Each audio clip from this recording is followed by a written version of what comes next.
Thank you very much at mga kaibigan, ang inyo pong programa, Action Central Zone Special Edition, ay meron pong special guest ngayon. At alam nyo, we do invite a lot of women, beauty queens, businesswomen. Ngayon po, isa pong flight attendant ng ating pong very, very special guest. He's very good looking and he's very articulate, and we want all of you there, especially the girls, na malaman po ang buhay ng isang flight attendant and how to live independently. Our special guest is, of course, Miss Angelica Capati. Welcome to the show. Thank you po. Such an introduction. Pero kararating mo lang, di ba? Yeah, I just arrived last night. Yes. Yeah. Kararating lang kagabi, kailangan dumiretso dito. Kami naman, di kami nag-shoot pag weekend. Mag-shoot kami ng weekend kasi weekend lang siya available. Wow, thank you. Alam niyo, mga kaibigan, simula ho na naging Clark International Airport tayo, ang dami na ho sa mga kababayan natin, lalong-lalo na ang kababaihan na nagkaroon ng pagkakataon to work with airlines. This is your second airline, di ba? Yeah. I used to be with Philippine Airlines. Philippine Airlines. Yeah. But right now, you cannot say na kung anong airline na you're working for, right? Yeah. Okay, just give us a glimpse, no? Yeah. Kwentuhan mo lang kami para malaman ng ating mga kababayan, no? Anong educational qualification to be a flight attendant? Actually, Tito, it depends on the airline. There are some airlines out there which require at least high school graduate, a minimum of 2 years in college, and there are some airlines which require a diploma, a diploma. Yeah. And you have a diploma, right? Yes. Dun sa first airline requirement na yan? Yes. Okay. So, kinuha ka lang dahil maganda ka? No.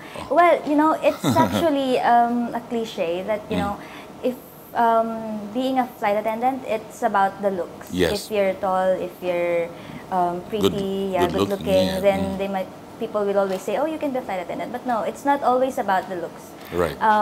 You gotta have the personality. You gotta have the, you have to know how to handle pressure with stress. Okay. You have to have the knowledge in dealing with different kind of circumstances which require, your expertise. Or yung pagiging cool. Kasi kung minsan nagkakaroon ng turbulence, di ba? That's true. You have to maintain your composure as well. Right. And because, you're the frontliner. Right. People, like hundreds of them, they see you. Yes. You're there in front of them. So you have to be, they trust whatever they see in you. If you panic during turbulence, what more sila? Magpapanic din sila for sure. Ako kasi, ang tinitingnan ko yung mga itsura ng ng mga flight attendants. Pag hindi ninenervous to, hindi ako dapat ninervousin ka ako. Because one time, nagkaroon ako ng flight from Manila to Cebu na may bagyo ng konti. Parang roller coaster. Yeah. Yung mga yung... Dito, especially dito sa Far East, lalo na dito sa Pilipinas, we're surrounded by bodies of water. Right. So yung turbulence, it's inevitable talaga. It's part of it, huh? Yeah. Sometimes I've experienced one time, I flew from my jump seat, and then I fell down on the floor. I ripped off my skirt, and then I got bruises, but it's normal. Nothing so harmful about it. Yeah. Yun ang pinakagrabe mo? Yeah. Okay. So, going back, kailangan mag-exam ka dyan. Yes, Tito.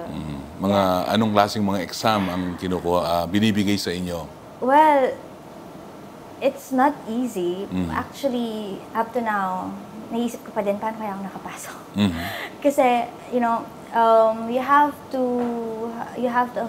undergo a lot of exams, physical, reach test, group dynamics, practicals, and what else? That's it.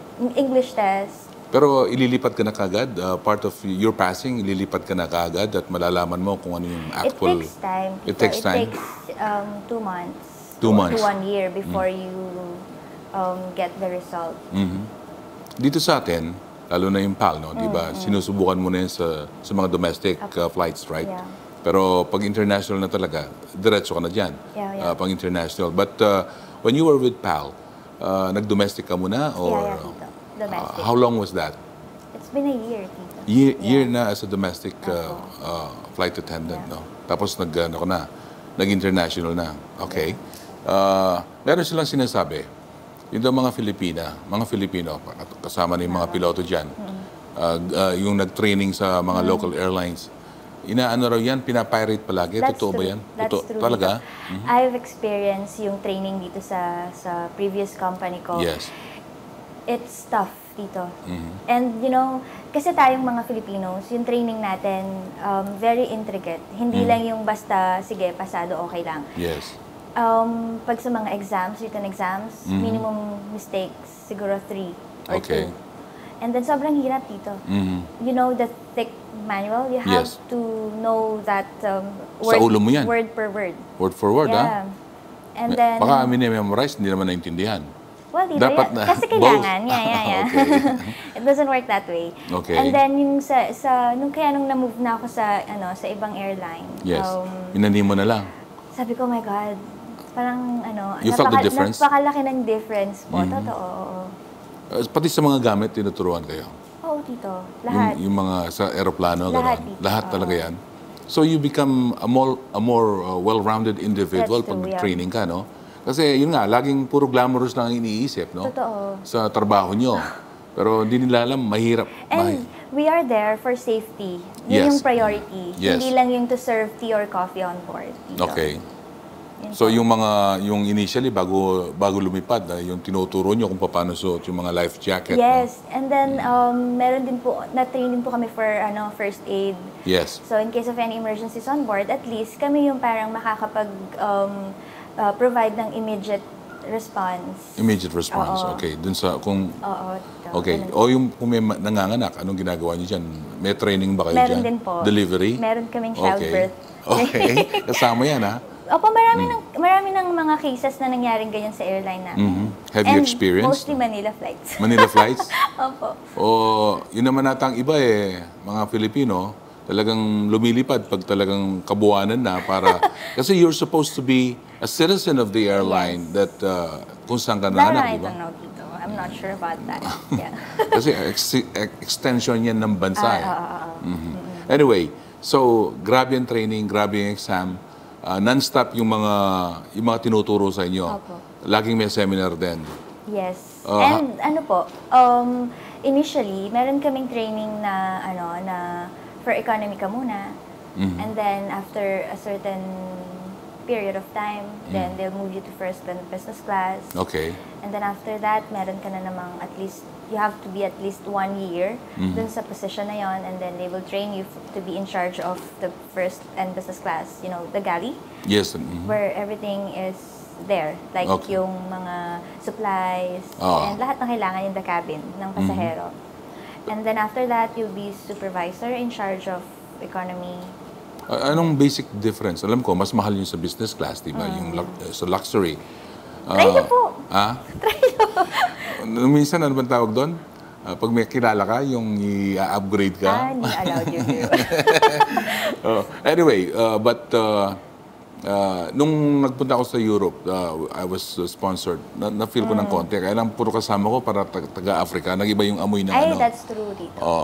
Pero nasasanay kayo dyan. Immune na po ako dyan. Lahat na ng klase na. Pag may dumaan sa tabi ko, na amoy ko, alam ko nasan tagasan siya. Okay. Talaga. Totoo po yan. Pero sa kanila, that's part of it, di ba? Opo. Pero iba yung Pinoy. Iba yung Pinay. Iba talaga. Kailangan...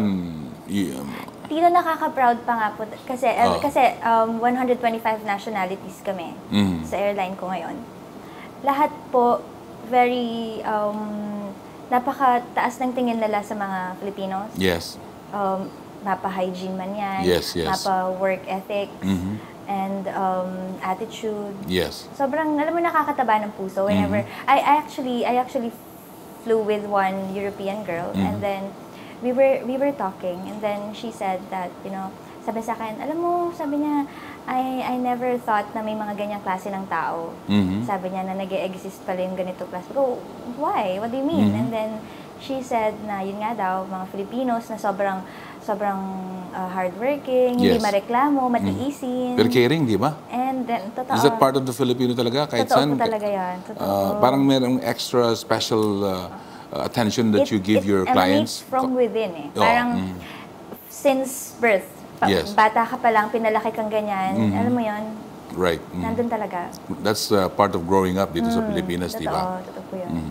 Okay, pero balikan natin yung question. Anong pera sa mas maraming maiinom sa business class? Mas maraming pagkain, yung choices sa menu, di ba? Ano yung ano? Advantages? Yung comparison sa economy? Yes. Comfort, dito. Comfort talaga. Comfort. Yung parang kama na yung mga upuan, yes, di ba? Yung seat. And then yung mga amenities. Yung leg room, di ba? Yeah, mas spacious. Tapos, yung service po kasi ng economy, yes. It's like for pang one crew, yes. pwede kang pang 40 katao. Ang sa business class, 1-to-1 lang. Ganun ba yan? And it's, yung bang airline nyo, merong kama? Yung, di ba, may upper po. floor, tapos may parang may suite, gano'n? Ngayon po, pa lang, i-deliver pa lang yung mga 380s namin, yung may mga upper decks. Okay. But we don't have it yet. Pero meron po kaming first and business class, yung mga, yung cabin namin. Yes. We actually won the world's best business class this year. You know, it's just too bad we can't discuss anong airline mo eh. Pero yung ginagawa Let's mong just say yan, it's somewhere in the middle. ang laking bagay sa marketing ng airline mo yan. Pero yung iba, alam naman nila anong airline mo. Yung pong airline nila, nagpo-fly po, bago lang dito sa Clark, no? Mostly, ano ba yung mga sumasakay dyan? Mga kababayan natin o mga... You know, dito nakakapagtaka. Every day, ang flights po ng company namin from that country to Manila, we have like 3 flights a day. 3 flights a day, ha? Yeah. Every single flight dito, overbooked. Nagtataka ko saan galing mga Pinoy. Like, parang hindi nauubusan. Mga Filipinos and tourists from Europe, yes. going to Boracay, Palawan, Bohol, and then mga business people from all over the world. Pero majority, like 60-70% of them, Filipino. Yung outbound naman, yung papunta sa ibang bansa, dun sa country na sinabi mo. Tapos, pwede ka ba from Clark ngayon, using your airline, pwede ka makadiretso sa Europe, di ba? Yes, dito. O sa Estados Unidos. Yes, dito. Hindi na kailangan magdamiya, I mean sa NAIA, no? To be able to do that. Yeah. So, saan usually? You have to stop in that Arab country, right? Yeah. So let's start from point A, which is Clark. Then there's a stop. Ang ingat-ingat mo sa mga ano, no? Yeah, I have to be very careful. Yes. Well, yun nga, from point A, which is Clark, and then going to point B, which I'm from. Yes. And then, doon From na there. disperse kung saan kayo, mga connecting flights. From going to US, to Europe, and... May LA din yan. May Chicago rin yan. May New York, yung mga flights. Philadelphia, yeah. Meron. Miami. Lahat Miami. dito, kahit saan. Kahit saan. 27 cities na ang pinupuntahan nyo. namin. So talagang yan, napuntahan mo na rin yan, di ba? Hindi pa po, hindi pa lahat. Oo. Di ba? Some of the countries that you've visited, tell us, some of the big cities that you have visited so far. Well, actually, gusto ko lang po munang i-share yung why I'm so grateful about this job. Yes. Kasi before, hindi pa po ako flight attendant. I was studying my master's degree in business. And then, parang naisip ko, I saw one of my friends. Yes. They went to Paris and Rome. So I was... inget? It's not naman inget dito. Okay. It's more of, You just also want to do it. Gusto ko din to, dream ko to. Right. Yan. So I kept on praying to God. Sabi ko, parang yun, I was asking God, gusto kong pumunta ng Europe, gusto kong pumunta ng Vatican City, ganyan. And then came this opportunity. So, nag-pray ako kay God. Sabi ko, Lord, ang galing mo naman, hiningi ko lang Europe, you gave me the whole world. The whole world, right? Yeah. So now I've seen Paris many times. Right. London, So many times. New York, Tokyo. Walang-wala. Moscow, Africa. Yes. Lahat na ng continents. Scandinavian countries. Yeah, Scandinavian countries. But have you been to yung mga Iceland, ganyan? Reykjavik, mga ganon? Not yet. Wala I kayong haven't flight been doon? there, Okay. But we're gonna start flying to Edinburgh Yes. soon. Yeah.